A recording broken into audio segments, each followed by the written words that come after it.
This is a personal reminiscences of, oh, another thing I need to add is I was a Central America activist in Ventura, California, in Action Central America. And which was Hold the mic closer. hold it closer, is this better? Yeah. Right. Okay. This is a very personal history of C-Block and how and why we started it and what we did. It's personal, but a lot of other people were involved in C-Block, and no doubt they have their own point of view. It was an exciting time with lots of wins and losses. My partner, Lori King, was my total partner in all of these adventures. Other important players were Jack Herbert, Gloria Gonzalez, Madeline Elder, Joe Schneider, Carlos Chavez, and many, many more. PCASC staff were Grace Taylor, Chris Perlazzo, Krista Olson, Dan Denver, and Alder Phillips during this time. Okay, so Lori and I went to Mexico in the spring of '93 and stayed for around 10 months. We traveled a little, but stayed mostly in Pasco, Michoacan. We knew NAFTA was coming when we went there. We got there in '93, and NAFTA was due in '94. So before NAFTA, we need a little historical background. Lázaro Cárdenas was the president of Mexico in the '30s, and his government made a lot of reforms to meet the crisis of the Depression, like FDR. The reforms that Cárdenas put in were pretty much inspired by some of the demands of the Mexican Revolution of 1910 to 1920. NAFTA attacked all these programs. For example, the agricultural sector before Cárdenas had been run by haciendas, similar to the plantations. It was peasants were doing the work, peasants were doing the work instead of slaves. But Cárdenas then developed an ejido system based on indigenous form where work and resources were assigned in democratic meetings of the members. Vast amounts of land were opened up to former peasants who are now ejidatarios. The Conosupos, another thing that was reform that was made, it was dismantled by NAFTA. It's a system of thousands of small stores that sold commodities at fair and fixed prices. Most industries, like sugar refineries, were state-owned and run in the public and the farmers' interests. Fair and fixed prices, again, were set so farmers had stability and could get loans easily. That's how the whole economy was set up, and it worked well. Could you pull that bag out, Laura? It's under the table there. Dave, it's still a little hard to hear you. Okay. Kiss the mic. Yes.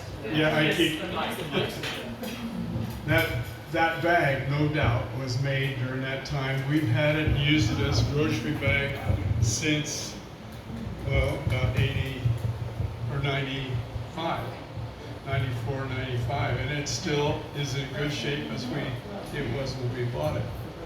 So that was built by I'm sure, by a factory that was destroyed by NAFTA. So sugar, we were in a country that was near the sugar refineries. They were state-owned and run in the public and farmers' interests. Fair and fixed prices were set so farmers had stability. I already said that, didn't I? NAFTA destroyed all that. We saw how people were in shock. Riding the bus to the capital from Pátzcuaro there was no conversation, there was no laughing, none of that. But people told us that it used to be a really jolly ride. People were chatting and laughing, and so people were scared. NAFTA was on its way. It still hadn't come yet, but they were destroying the economy to prepare for NAFTA. we were really confused by the Mexican press reports that their Congress was destroying their economy. So at one point we ran into an article in the Witness for Peace magazine that explained neoliberalism, structural adjustment, and the trade agreements, what that was about. Actually, NAFTA was the first of the trade agreements.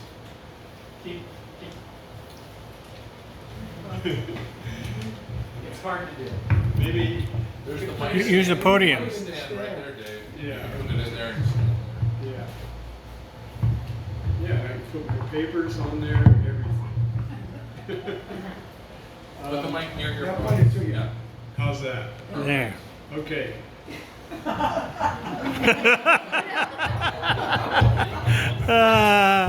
That's funny. We made a short trip to the United Turn States. it off. Oh, it's not on there. You guys stay there? We made a short trip to the States and watched TV in the United States, and it was all, the reporting on Mexico and NAFTA was, oh, it's going to be wonderful. Clinton said it would create 1 million jobs in the first 5 years, and that Mexicans loved it. They were all excited about it. It's a bunch of lies, all lies. And then we went to a party of activists, kind of like this bunch of people, and Keep talking. and nobody, mostly people at the party were pretty confused and thought NAFTA was probably going to be a good thing. So, and then we went to, it was very interesting. We went to talk to Amy Goodman on the radio, and we predicted something's going to happen. And then a couple months later, the Zapatistas rose up on the 1st of January, that's right. and NAFTA went into effect. So, okay. Back in Portland, after coming back from Mexico, we felt compelled to share what we'd learned. We went to PCASC and Jobs as Justice. PCASC knew about structural adjustment, but not a lot about the trade agreements. NAFTA was the first. J didn't know much about either, with their focus on domestic labor. So we started reporting about events and stuff that was going on in JOJ steering committees. There were about 50, not this many people, maybe a little more activists every month at JOJ steering committees at that time. So it was a great place to talk to people. People were interested. And so we did a lot of explaining and educating during that time. We had a film showing at Portland State, a big film showing, well attended. We talked to unions, student groups, anywhere we could. We had a Red Rose School class using Kierman Brecker's Global Village or Global Pillage. The position of everybody doing this